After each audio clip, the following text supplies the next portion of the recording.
I want to offer you equity for your guidance so that we can get to a 9-figure exit. Well, shit. When do we get started?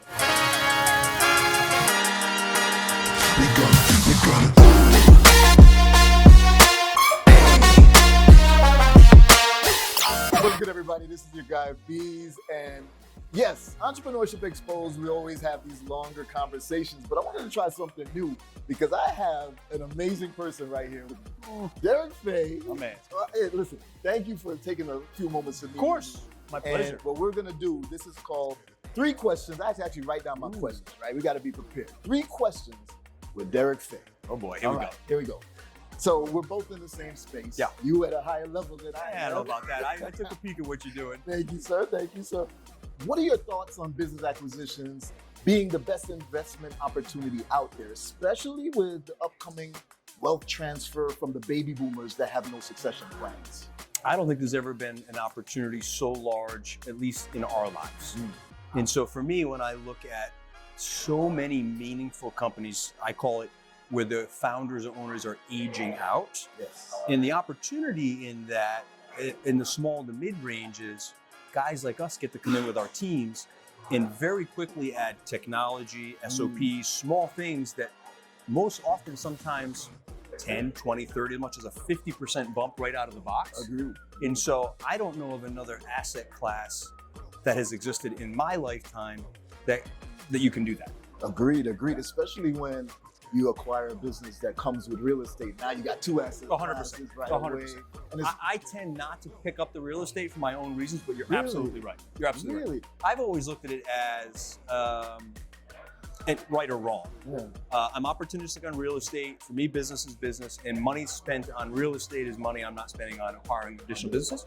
Again, it's perspective. It's not necessarily right, but if I look at a piece of real estate that's, let's say over 10 years it improves, I acquire maybe 20, 30%, versus another business that's 20, 30% a year. I look at that and I'm 300% versus 30%. Again, it's just the way I look at things. It's not right or wrong. Understood. So I normally carve out the real estate during the deal. Yep. And then have an option to purchase. That I always do. Yes. And then I'm using the revenue in the business to make that acquisition. I agree with that. Okay. Yes, Okay. Good. I agree with that. See, I got some validation. I agree with from that. Derik I Fay. agree with that. Okay, so next question. I always like to, people see the glitz and the glamour and everything about entrepreneurship, but there's a lot of problems. There's a lot of things that we have to go through. Yeah, right? agreed. So what would you say are some of the biggest problems one might face trying to get into the business acquisition space? In the business acquisition space or just business in general? Acquisitions in particular. Since I focus more on it, I want to talk specifically on that. I would say the due diligence process. Yes. It's not some people lie. It's not most people lie.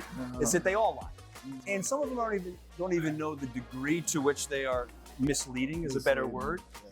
But if you don't have vast experience in due diligence, which I do, and I still have an outside Always. M&A person or due diligence now team to go through it, then you might get lucky a few times, but eventually you're going to get beat, whether intentionally or unintentionally. So I think that is look, success is built far before you do anything, right? Especially in acquisitions.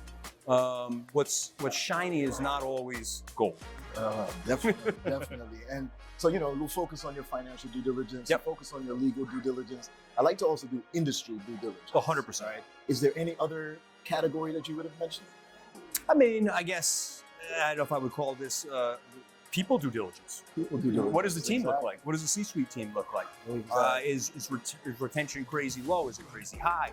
Well, retention's crazy high. That's fine. We still have a full team here, but why is it crazy? Why is retention like abnormally high? Is there a problem inside of the company that we're not aware of?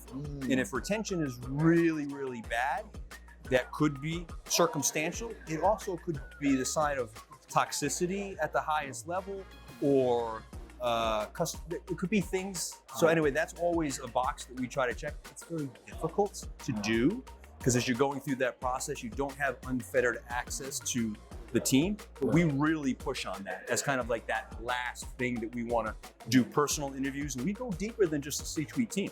Good. That's very important for everybody to remember. Investors don't invest in your product or service as much. They invest in the team. And don't come to an investor with an idea. We want the proof of concept. We want to see it's already working before we say, okay, this is something that we want to help you to scale to the next level. It's funny you said that. I got a DM yesterday and I responded. The first line was, I have a $1 billion idea. The young kid, I'm like, advice. Yeah. Never say you have $1 billion idea. Say you have a great idea. Every time you hear it, you both of us go, yeah. Okay. No, and you might.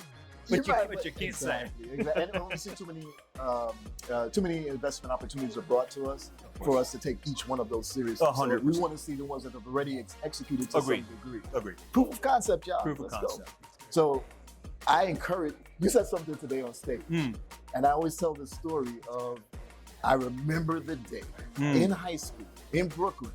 I was walking in the mall with a couple friends, and we were, shooting our shot at all these girls walking by. And there was this one girl, and we were all like, oh my goodness. And we didn't do anything. Sticks with you. For like months. I was like, you're talking about it right now? Like 20 years ago? That was 20-something years ago. It's real, right? It's real. So ever since then, I made it a point in my life is I will always shoot my shot. I will always take every opportunity. Worst case, they say no. Right. But at least you took the opportunity. Well, it's definitely a no if you don't try. Exactly. So here goes my opportunity, shooting my shot. All right, here we go. I'm doing a roll-up in the infrastructure construction business, specifically like roads and bridges and such. I have the platform company identified already and about 4 others in the pipeline to acquire. Okay. I'm doing each as an LBO, so I'm putting that into the business in order to acquire it. Just to simplify the scaling plan, acquisitions and efficiency. Those are my 2 main areas of expertise. I want to offer you equity for your guidance so that we can get to a 9-figure exit. Well, shit. When do we get started? I'm not asking you. Yesterday. There we go. Yesterday. You see how I close That's it on film. That's on film. That's I on got film. it on film. And then I didn't say, would you be interested? I said, when do we get started? Listen. Yes. There we go. You see, you guys heard it here first. Derik Fay, an amazing entrepreneur, amazing investor doing big things. And this is what we talk about on Entrepreneurship Exposed. But just wait until our next follow-up and we're going to talk about this deal. That's right. Derek, thank you so much, brother. Look forward to it. All right.